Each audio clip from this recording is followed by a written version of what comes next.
Mehdi, tu travailles pour l'Institut des Futurs Souhaitables. Qu'est-ce que c'est que cet institut?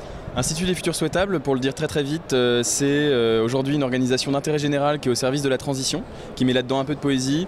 Et si je résume, 300 experts, 300 voyageurs du futur qui se réunissent régulièrement et qui forment une communauté de conspirateurs positifs au service un peu du changement. On a Futur en scène et vous présentez une plateforme d'outils pédagogiques qui aide à la réflexion au futur, au pluriel. Est-ce que tu peux nous expliquer un petit peu à quoi ça sert et comment vous l'avez conçu? Bien sûr, à l'Institut on porte une activité nous de formation qui s'incarne notamment dans la Lab Session, c'est un peu notre labo, elle vient innerver un peu tous nos projets. Et en fait on s'est rendu compte pendant la Lab Session qu'on avait besoin, avant de parler des solutions, de s'accorder un peu sur le diagnostic et les constats. C'est pour ça qu'on a développé ces supports pédagogiques numériques. On prend 12 sujets fondamentaux du développement durable et on les déroule.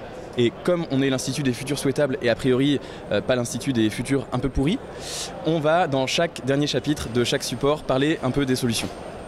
Alors pour toi, un futur souhaitable, qu'est-ce que ce serait? Évidemment, un futur souhaitable dépend un peu du collectif qui formule ce que c'est que le souhaitable pour lui. Pour moi, forcément, c'est un futur qui est plus sobre, qui est plus social, qui est plus solidaire. Et c'est un futur où on se rassemble sans se ressembler forcément. C'est-à-dire que de la même façon qu'on a besoin d'une biodiversité aujourd'hui dans la nature, on a besoin d'une biodiversité culturelle. Et la France a cette diversité. Merci Mehdi, à bientôt.